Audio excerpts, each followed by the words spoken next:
Look, he threw on his shades because he knows I'm too hot and he's about to get owned. It's your boy Guapo Damas at the top of the world. You already see me there. We chiming in.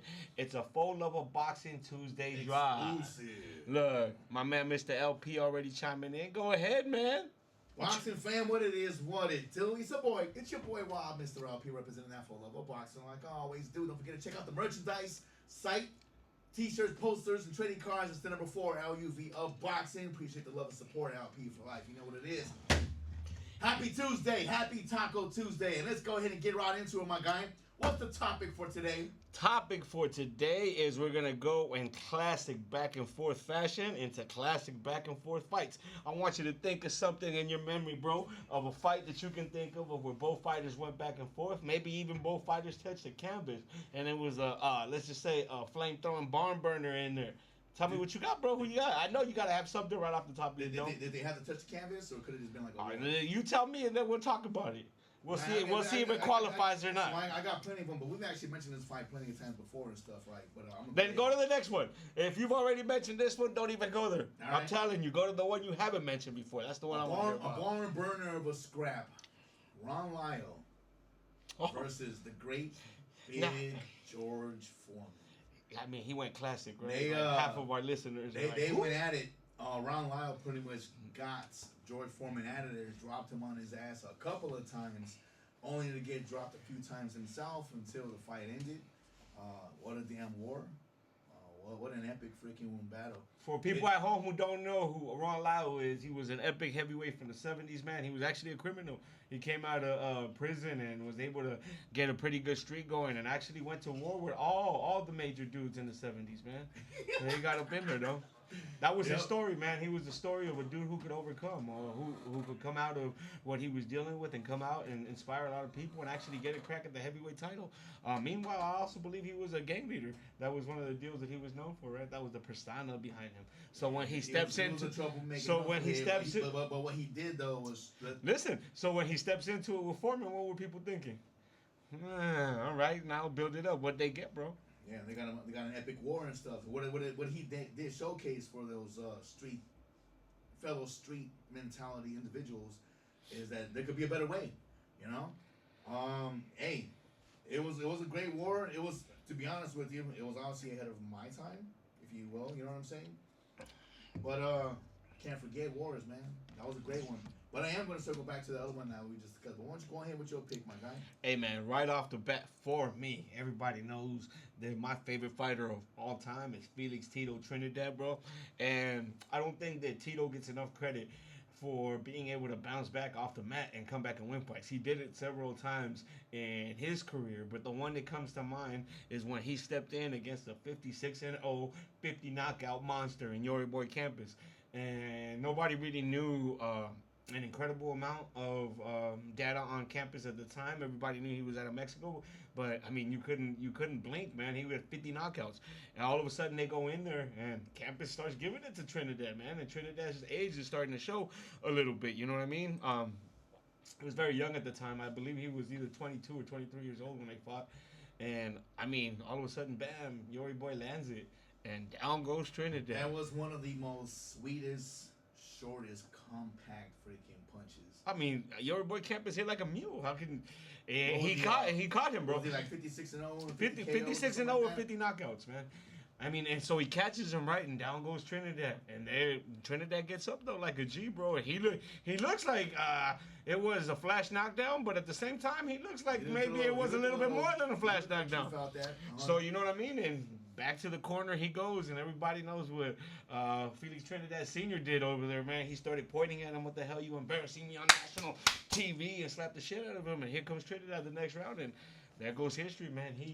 That's the fight where he said, blink, and Yori Boy Campus' head went backwards, and he was lucky that his head didn't get knocked out. Was that a Showtime card or HBO? Sure, that was Showtime, huh? It depends. He went back and forth. They all went back and forth back then, though. At one point or another, I do believe it was a Showtime card only because I believe at the time that was when Chavez had gone to Showtime, and Trinidad was always on Chavez's undercards. Yeah. So I definitely believe it, man. Yep.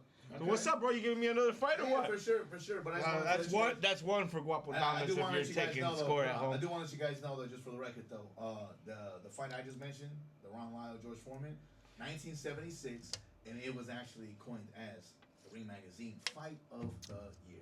That's pretty cute and all, but he did start off by saying 1976. Is all I'm gonna say. What you need to do, what I'm trying to tell the viewers here, what you need to do is go ahead and YouTube that fight. It doesn't last long. It's a barn burner, and it is a fun fight. In fact, that's exactly what I'm doing. Listen, for you youngsters at home who haven't seen George Foreman as a youngster, enjoy. That's all I'm gonna fucking say. Indeed. But I got another one, and it was an action packed, and this one, okay. There was like about 7 knockdowns total in this fight. And we've actually mentioned this one too. Oh, wow. And we're talking about an epic classic that took place on HBO Boxing. See what he's got. And we got the Flushing Flash, Kevin Kelly versus Prince Nazim Muhammad. He went with Kevin Kelly and the Prince on Prince was on a roll, dominating the division at featherweight, doing his thing, bro. And Kevin Kelly was at the twilight of his career, and I guess it was like his one last big hurrah. And I don't think anybody was expecting to see what they were going to witness that night. Now, at the end of it, Prince Muhammad got the knockout. But what Kevin Kelly actually showcased was a blueprint. He exposed other fighters know. He exposed him. You're like, hey, Prince is not all that you guys think. As long as you stay cool, calm, and collective, you can go ahead and catch him in between his wild, freaking unorthodox swings. Yeah, he most definitely did. He put the Prince on his ass like what, at least 3 times? Yeah, it was, man, that fight back and forth. When you say going back and forth was amazing. It was a war. Bro. Like, it didn't last too long. I mean, that one has a flavor of Tommy Hearns and Marvin Hagler. That's how like short it was and how much it lived up to it. I mean, I believe that fight went a little off. Maybe I'm gonna say 5. 5? I'm gonna say 5. Maybe 6. I don't think it went 6, bro. I don't think it went quite 6. I think it went 5. What I do know is this: there was at least 7 knockdowns in the fight, and I know I was surprised because there was more knockdowns than rounds. Damn, bro, that's a crazy statistic when you think about it. Yeah, right? that was great. That was a great war. All right, listen. So for everybody listening that Tuesday, we just gave you 3 memories already of 3 different fights that you could pull up that are gonna be bangers, and I'm gonna close us out here with our last little barn burning fight anyway or whatever, and I'm gonna continue to own Mr. LP like I always do up in this mug.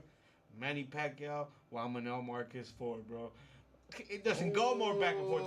Listen, if you were watching that fight and you're telling me that you saw Marquez winning, get the fuck out of here with that. Because I'm going to tell you, I was ready, man. I'm like, oh, look, Manny's doing it. Right. Manny's doing it. He's going in for the knockout. And then, bam, Manny died, bro. I was like, no, Manny's dead. Oh, man. What an iconic moment in boxing history. Everybody knows it. The great Marquez solidified his legacy and beating a fellow legend. If you want to get a really sweet nugget of it up in here, pull back an episode of Mr. LP actually talking about more in depth about this fight, and you'll go ahead and pull up a really great nugget of a story about him sounding like a woman to the cops. So that's where you can go with it too, man. But amazing fight, bro. When you really think about it, it's one of those fights where you can remember where you was at. And they both went down in that fight. That was it, bro. Like they both went down. Hey, listen, and now since we on it, bro, I do gotta give big props to the man, Pac-Man, man. Just became a grandfather for the first time. I saw it on the news as I was on my way coming in here, man. His son? I didn't see that, man, but his son made weight. He had his son is making his pro debut. And, man, it's a good time to be alive if you're Manny Pacquiao, man. He had daddy there at the weigh-ins and all. And I don't think it's like a major card or anything like that, but. Daddy Pac-Man was there to support his son, and that's awesome. That's how it is, that's bro. Amazing. So much love to Pac-Man, bro, and the Pac-Man family. Yeah, man. So it's a bittersweet situation. What Garnett mentioned is just like the kid's a silver spoon. Let's not deny that fact. And it's very rare that a kid that comes from comfort to actually have success in the boxing ring. But now, with that said, we did witness. Is he raised in the United States or is he raised in the Philippines? Let me ask that. That's where we'll start. Because if he's raised in the Philippines, we got a shot. Probably back and forth, man. But Then you may be right, bro. I'm just saying he's spoiled if he's raised here. Irrelevant. It all boils No, down it's not to irrelevant, bro. side. It's not irrelevant, bro. If you've been fed with a silver spoon and you're raised in the United States, it's a much big difference than you're struggling somewhere else, bro. We're gonna wrap this one up, but with that, how about Chris Eubank Jr. and Conor Benn? Well, that's what I was going to use my example. You're going to use it, and Conor Benn's a dog, bro. After that fight, after the rematch, even Ben made a comment. When they asked him a question, he said, "Not bad for a couple of silver spoon kids, huh?" Yeah. Because both their daddies were great fighters, and they lived a luxurious superstar life ever since they were kids. And their daddies were they both fighters. And they both had the freaking gall and nuts to go ahead and be like, you know what? I don't have to do a goddamn thing the rest of my life, but I'm gonna do this. There's prime examples of it, bro. Tim Tszyu, as much as you may like him or dislike him, man, he definitely comes with it every time he fights, man. He's got heart.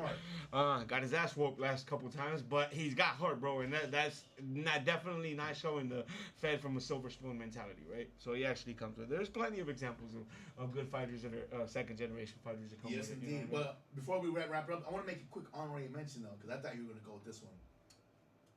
Chico Corrales versus Jose Luis Castillo. You got to see that? He needed extra shit because he knew Castillo put Chico on his ass. Points deducted from the mouthpiece spitting out. Chico was pretty much down and out.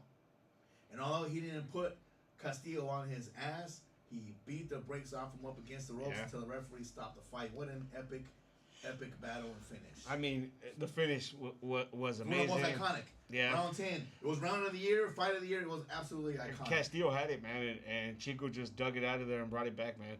So what an amazing thing. But he wants to throw honorable mentions in there. I'll go modern nowadays. People don't think that kind of shit happens anymore. I was there to see it live when Gallo and Bam went at it here in Phoenix, man. And they went toe-to-toe at it. And Gallo put Bam on his ass, and Bam came back and put Gallo on his ass. And it was a fucking great barn burner, man. What a great fight. I'm telling you. It still happens nowadays. So listen. Enjoy your Tuesday drive, man. Look, 4luvofboxing always here to give you those stories and those nugs, man. So continue to tune in. We'll see you guys next Tuesday. Y'all stay blessed, success, and nothing less. 4luvofboxing. Yeah.